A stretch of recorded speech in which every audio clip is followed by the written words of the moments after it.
So one of the things that's come up in this recent video I watched by, who was it by? ContraPoints, which is a great video. It's about Jordan Peterson, and it's by ContraPoints. You can find it on YouTube. One of the things that's great about this, and there's many things, I think it's a fantastic video, but one of the things that it highlighted for me was the way in which the Peterson question kind of took shape. So what I mean by that is, how did this all get started? And so this came as he was asked to speak to a community in Canada about ways in which in defining gender, basically, and if that would be entrenched into a code or a law. And from there, what happened was all that we kind of have come to see as being the Peterson question, what I'm calling the Peterson question. But if we ask ourselves, okay, let's go back to that moment. Let's go back to the idea of there's this law that would protect the rights of individuals based upon gender, different ways that they want to be addressed in terms of their gender. So what does that mean? Well, one of the key things is, if I self-identify as, I say my name is Jordan, I'm a he, or if I say my name is Jordan, I'm a she, then I'm making that choice, right? And the question is as an individual, do I have that right to do that?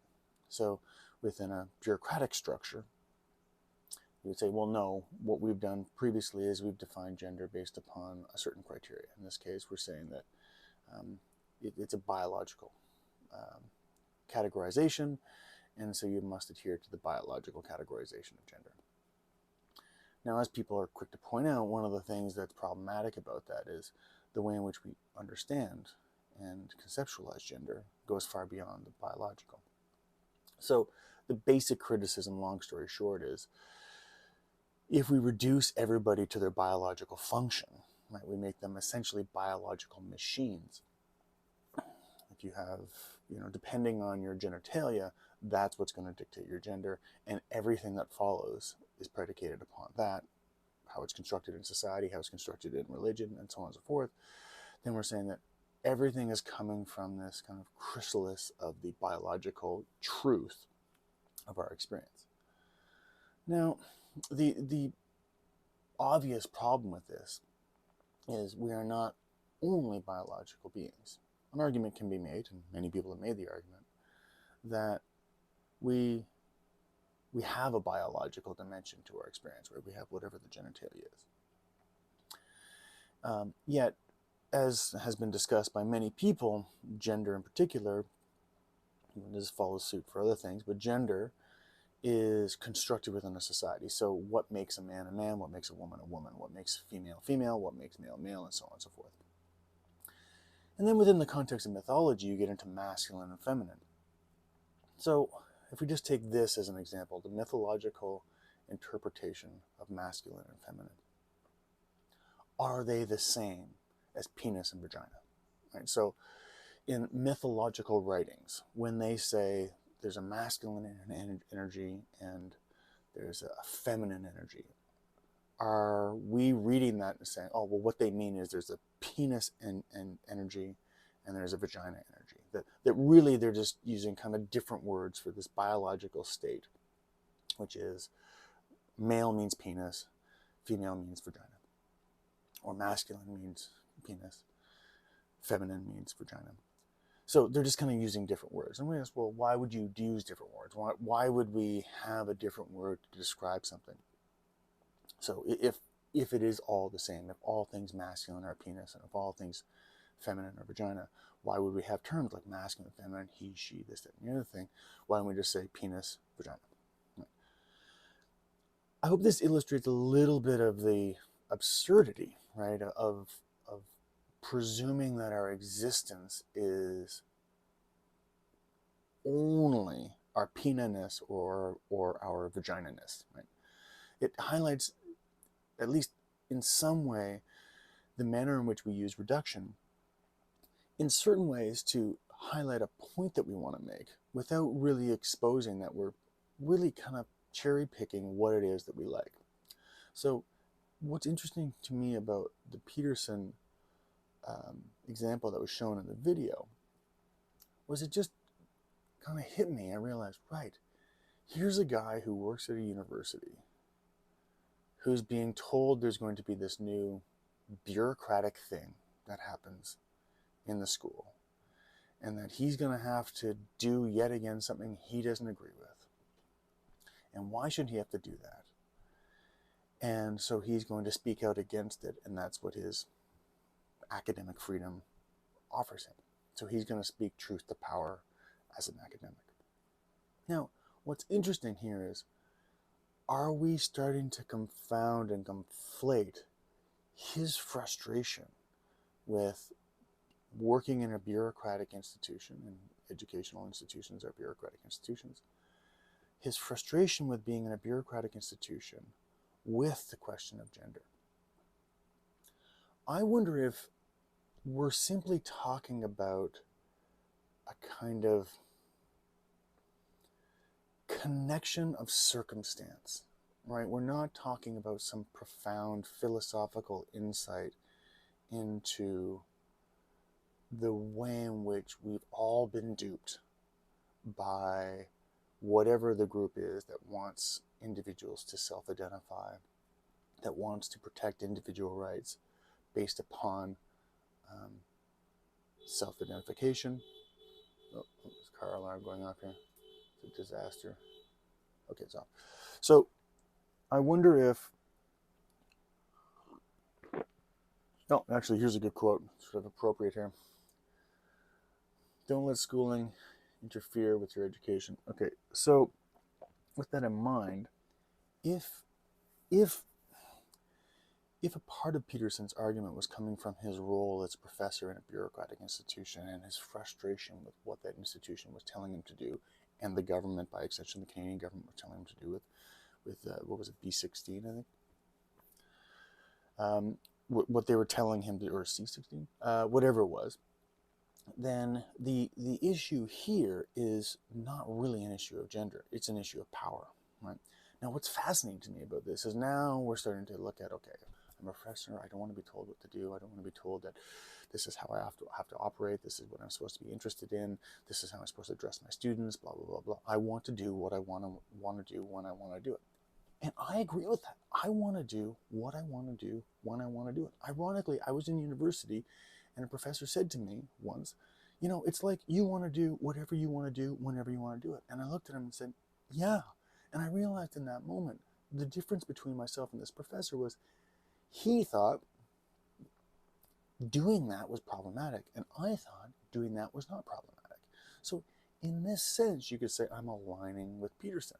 But pretty quickly, I don't align with Peterson. Well, why? The frustration a person has with the bureaucracy, right? They work at a university, they're frustrated about their circumstances for whatever reason. We have all sorts of existential things that go on in our lives all the time. They include things like aging, for example, meaning, value, purpose, isolation, alienation, all of these things. And this is going on in our lives.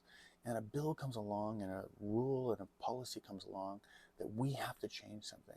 And we're not necessarily feeling heard. And I think it's this not feeling heard piece that's huge. Why? If we think about it in the most general sense, the audience that Peterson is resonating with, fundamentally, forget ideology, just put a pin on that for a second. Fundamentally, he's tapping into the I'm not heard group. And this is where you get this interesting and arguably precarious kind of connection, or alliance, you could say, really, between people who Peterson's looking to push against the bureaucracy of the university, which he, in various different terms, speaks as being this kind of Marxist, postmodern, liberal something, right? Like it's a negative thing, but to be clear, whatever it is that's a negative thing, that's where he worked, right? Like he's talking about the place he worked for the vast majority of his professional career. So it's not this other thing that he's never been a part of. It's not this other thing that he doesn't receive a pension from now, presumably. It's not this alien force that he's always stood against. It was his place of employment, right? So the thing he's against is the place he was employed at, that he subsequently is, I believe he's retired. And so he's retired from this place, and which is right, and he's against that place. So are we not talking about a form of rebelling that he has with his circumstance based upon his existential experience and what that is for him in whatever way that is? And he is then projecting that. Now, we look at this psychologically. If I cannot withstand the pressure or anxiety or stress or whatever it is that I'm experiencing, one of the defenses we have as human beings is to project it. So it's not me, it's you, right? So if I'm going through a crisis of, okay, I've worked for this bureaucratic institution, I've been in this country, and they have all these liberal things, and I want to think in this way, and they want to think in that way, and that builds to some kind of point. And I say, I'm going to push against that, right? I'm going to rebel against that. It's because I'm feeling this kind of crisis, anxiety, stress, and so I'm going to say, well, it's not me, it's the liberal class, it's the postmodern Marxist, which are really unclear terms. In the video, she does an amazing job of parsing out all these terms. Watch the video, it's so good.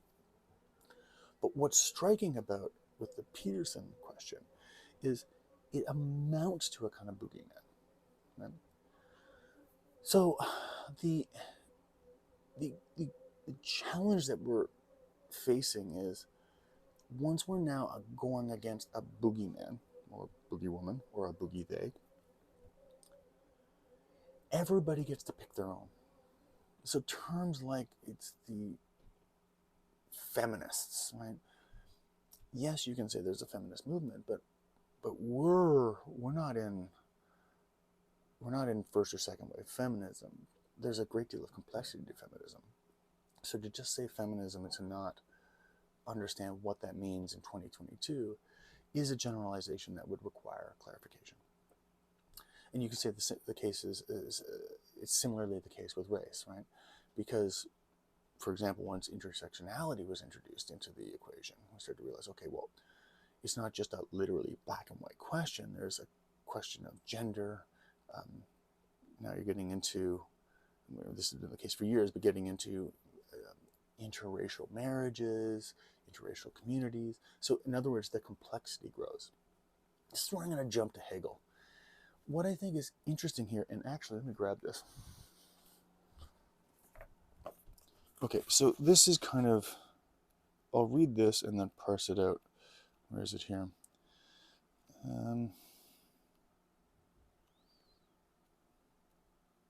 This is a disaster. It's in this book. My father got me this book. Oh no, it's the wrong book. No, it's not this book. It's in the, I got it from the library, which is, here it is. Sorry, wrong book. It's in this book, Habermas. Okay, so it's in the, yes. It's in the Chapter 7, Individual Through Socialization, on George Herbert Mead's Theory of Subjectivity. Okay. Here, he's quoting Hegel. The star is exhausted by the simple law and brings this law into appearance. I don't have enough light in here to read this, so can you see this? A few specific traits characterize the configuration of the world of rocks, but already in the nature of plants there arises infinite copiousness. Infinite copiousness, okay? So from rocks to plants, more complexity. Of the most diversified form, transitions, hybrids, and anomalies, animal organisms display a still greater range, more complexity, increased complexity, of different interactions with the surroundings which they are related. And if, finally, we rise to the spiritual and its appearance, so now at the spiritual level, we find a still infinitely wider many-sidedness of inner and outer existence. What Hegel's saying and what Habermas is drawing our attention to, put this down here, is we're going from the rock, which is a very, relatively speaking, simple form, to a plant, increased complexity. We get up to humans, we get up to spirit. So what is being said here is that the complexity is increasing.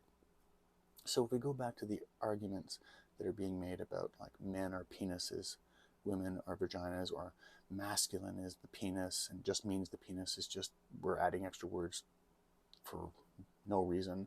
And when we say feminism, femininity or feminine, we really mean vagina.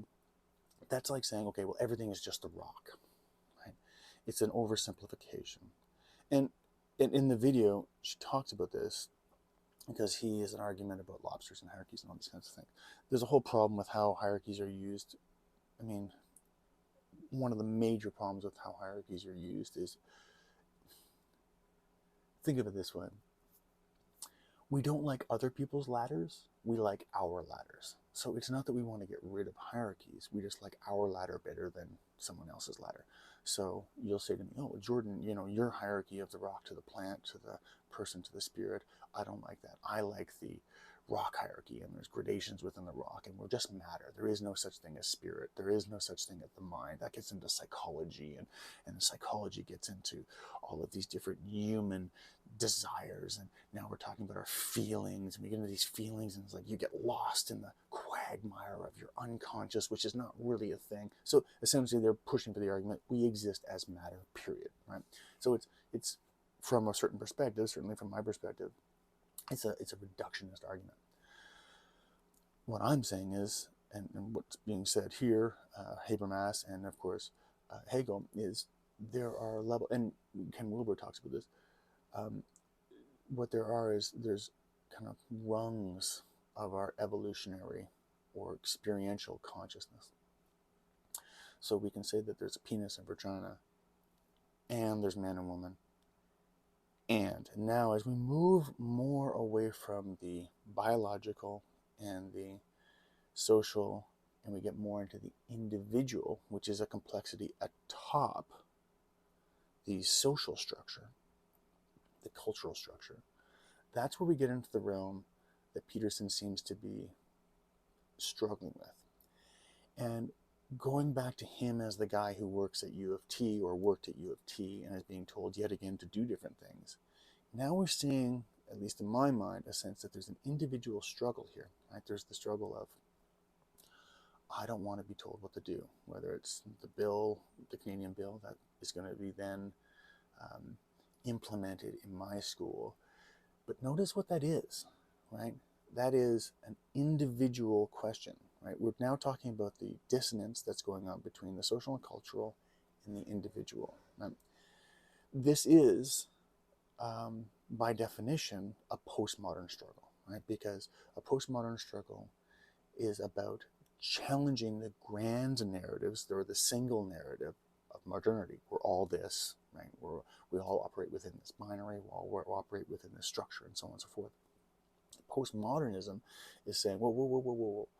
There's complexity, right? You know, for example, looking at feminism, it's saying, whoa. Look at how you're writing all of these books. Look at how there is bias built in to these books that elevates man or penises to this level that it and at the same time simultaneously negates women, females, vaginas, and that's a problem, right? That's a problem from an individual, postmodern individual rights, challenging the grand narratives. And of course, it's a problem from the perspective of oppression, including colonization and so on and so forth. So what's happening here is we are now moving into this question of individualness. Peterson's stuck, right? He was working in an institution where he wants to be an individual. He teaches and he has his courses and all the rest of it. And by the way, I went to U of T. I went to that school. I wasn't in any of his courses. I was in the music department. Anyway, this is a separate thing. But he wants this kind of collective social, I'm in the school, I'm in academia, and he's emerging to this individual. This point, and I hope I'm making it a little bit clear, at least, is the struggle we're talking about here is a struggle of differentiation. So remember before I talked about this idea that when we feel this kind of dissonance, this stress, this cognitive unrest, whatever it is, we will project onto other people. If we can see when we do that, what we are experiencing is some form of dissonance, some form of stress, and we can't withstand it. So we have to say, well, you did it, right? Or you're wrong. And then all of a sudden, we can tell by the quality of what's being said, right? We get into these really unclear, and again, in the video, she does an amazing job of parsing this out, but really unclear uses of things like what Marxism is, what postmodernism is, what, all of these different things, which becomes more like the boogeyman or boogie woman. And insofar as it seems confusing, its function is very, very real. Its function is to regulate the individual's anxiety, right? So the anxiety that a person is experiencing, whether it's Peterson or myself or whomever, is then highlighted. There's a kind of spotlight that comes on and shows us how in those moments when we start blaming, we are showing that we are uncomfortable with something. So the classic example of this is you'll hear of like a Republican in the United States who's anti-gay rights on every vote, on everything, and then it comes out that they're gay, right? And so and they have sex with men, and they've been doing it for years, and all of these things. They don't call themselves gay, but they say, whatever it is. And so what's interesting here is you see how they're trying to show the world who they're not, which is why, generally speaking, and it is a generalization, if somebody is homophobic, I assume that there's some form of cognitive dissonance about their sexuality, right? I assume that they're struggling with it. Now, they may have learned it, right, they were taught in their culture and their parents, and they actually have no idea. So what they were taught is it's kind of a bad entity to become whatever it is, and so you must avoid that. And they haven't thought about it, which again is kind of highlighting what I'm talking about the lack of differentiation between the cultural and social to the individual. And that's really what the postmodernism is honing in on. So with this Peterson idea, what strikes me as fascinating is we keep on arguing about things like, oh, well, he has good points. Yeah, but I know it's kind of racist, or it's kind of sexist, or it's kind of this, or it's kind of that. And this is not just for Peterson, it's for a variety of different people, these kinds of, but they say good things. And so that reflects our confusion, right? Our sympathy with Peterson in this way reflects our confusion about, well, when am I social and when am I individual? When am I a cultural entity and when am I a sovereign individual being? And we don't know. And the fact that we don't know is illustrated in our ambiguity about, well, I know it's problematic that he says this, and this is the case for other people as well. He says this, but it's also a good point. So we're showing our confusion about this transition between understanding, going back to the Hegel thing, the rock, the plant, the human spirit. We're getting kind of lost in between. If you imagine it's a building, it's like the elevator is opened up between floors. And we're thinking, well, maybe I can crawl out to the floor below. It's a bit of a jump. But I might be able to crawl up to the floor above, but I'm really going to have to pull myself up. And I'm not sure which is better. And so I think this is where Peterson becomes such a kind of lightning rod. It's not so much him, right? It's not that his ideas are particularly interesting, particularly new, particularly provocative. I think he, in a kind of Jungian way, has tapped in to paraphrase, to quote the title of his book, a map of meaning in our time, right? He's kind of resonating this question that a great many people are having about their existence in the world. Am I a social entity and a cultural being, or am I an individual? Am I both? How am I both? What does that map of meaning look like? And so what's striking to me is he is illustrating how we are trying to find a way to understand our situation. How he is not helping is he is not being, and this is just from kind of an academic perspective and a critical thinking perspective, he's not being transparent. He's not saying, okay, really what we're talking about here is I'm challenging the relationship between the individual and society. I think the way we're going in terms of defining individuals is wrong, and I think there should be a return to collective, mythic, symbolic rights, right?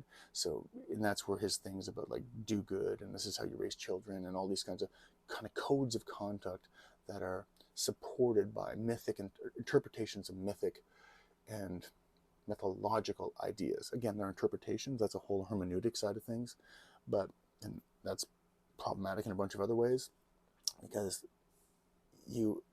just briefly, you're getting into a process of interpretation, which is a never-ending process, right? You don't say, oh, I've interpreted, now we're done, check, move on.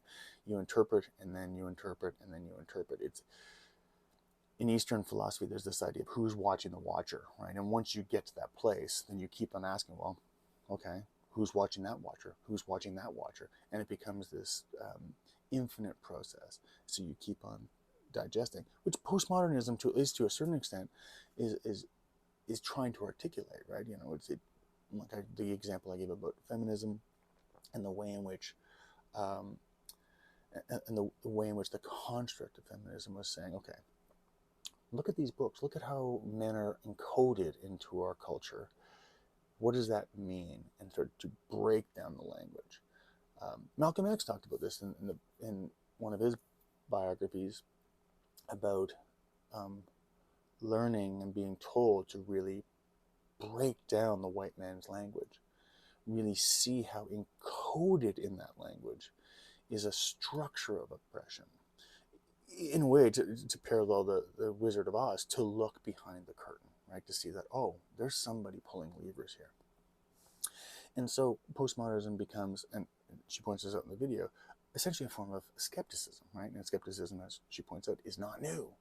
So the criticism against postmodernism is a criticism against skepticism. However, the criticism that Peterson seems to be articulating is that we are getting away from cultural and social norms or conventions or whatever he kind of picks as being the right way of being to the detriment of individual rights. And this is why it comes back to this thing of here's this professor, he's being told what to do. He doesn't like it. So he pushes back by saying, okay, you can't tell me what to do because you're a Marxist and a postmodernist and all these different things and it's unclear. And people go, oh yeah, I'm feeling that cognitive dissonance. I'm feeling like I'm not sure what floor to go to. I'm feeling am I an individual with all this power because I'm in the society that tells me I'm an individual, but I'm also fundamentally functioning from a very cultural and social bias. So basically, I think being an individual means being a narcissist, right? Being in control of everybody. You do what I want.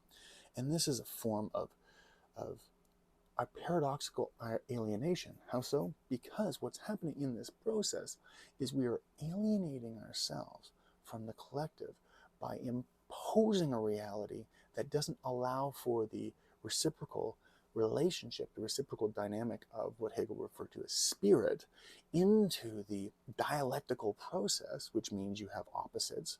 And insofar as these opposites occur and they create this kind of almost like an engine, this momentum, a new level of complexity, a new state of complexity is realized. And that's why the Hegel thing is interesting, because what he's suggesting is we're actually moving, or have the potential, I should say, to move into a greater complexity, whereas Peter is arguing we don't need to go forward, right? We're penises and vaginas. It's kind of like the lobster argument he had, right? Because lobsters operate in a hierarchy, we operate in a hierarchy. It's like, well, yeah, but I mean, raccoons shit on my roof. Does that mean I'm going to go shit on my roof? Like, when you get into what animals do, these kinds of things become a little bit less than nuanced. But the appeal is, and this is where the implicit bias comes in. That's the last point I'll make. The implicit bias comes in is because a huge group of people are trying to figure out, where do I go? I don't know what floor to go to. And fundamentally, Peterson offered them a way to say, okay, you don't have to go into the affirming other people's rights. You don't have to go into the he, she, they thing. You can push against the neoliberal this and the Marxist that. And these individuals, they don't really care what those terms mean, right? And they shouldn't, because their crisis isn't actually about postmodernism or Marxism. Their crisis is, at a very fundamental level, what's happening with me in the world? How do I exist in a world where I don't feel heard? I'm struggling to make ends meet. I feel like I have less opportunity. I feel like I have a greater sense of danger and insecurity about my life. I feel that the role that I could play in society doesn't exist anymore. And that fear shuts down any understanding of what Marxism is, postmodernism, blah, blah, blah, blah, blah, and gets people into a response of, he's speaking for me, and he's not, right?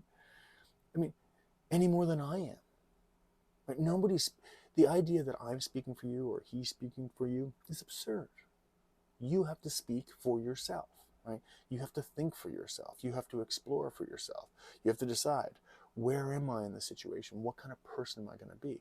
Am I going to be somebody who hates people? And somebody who says, I don't believe in individual rights? Am I going to be somebody who says, we're going to have these cultural norms and we're going to go into an ideological war to fight over the supremacy of these ideological beliefs, and I'm willing to die for that cause because I want to wipe out anybody who opposes this completely incoherent and obviously unclear narrative of what that even is, when really what we're talking about is the fundamental inability to acknowledge that we do not know. We don't know what it's like to be, we don't know what the end of this story is like. We don't know what it's like to experience this dissonance, experience this pain, experience these crises, and then unpack them in a way where we can say, okay, this is what's actually happening. Because if our happiness, right, if our potential is really dependent upon how we define other people's identity, we are engaging in a tactic of oppression, right? And that has nothing to do with lobsters, right? That has to do with how we, and not even so much about hierarchies. We're talking about oppression, right? A hierarchy can be something that can help us have clarity, rock, the plant, the person, spirit, or it can be a mechanism that is interpreted in a way that structurally opposes. So the pathology here is, are we using hierarchies to define other people's reality? Well, that strikes me as a very, very different thing than saying, oh yeah, well, we have different levels of being, we have different levels of knowing. When I was in grade 1, it was very different than it was in grade 9, and so on and so forth. When I was 10, it was different than being 20 or 30 or 40. Understanding and being able to expand our conscious experience to include, in Ken Wilber's terms, to transcend and include, means that we're adding to the complexity. The roadblock we're hitting here is we're trying to turn away from this complexity. We're trying to say, okay, there's nothing here. Don't worry about it.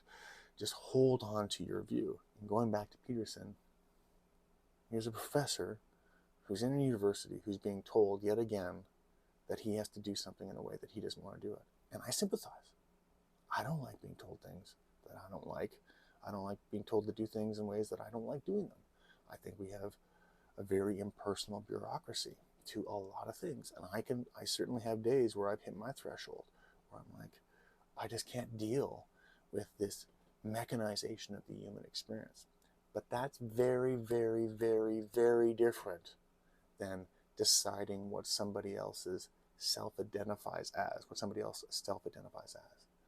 My frustration with the bureaucracy, with the inhumanity, is not answered by creating another form of inhumanity.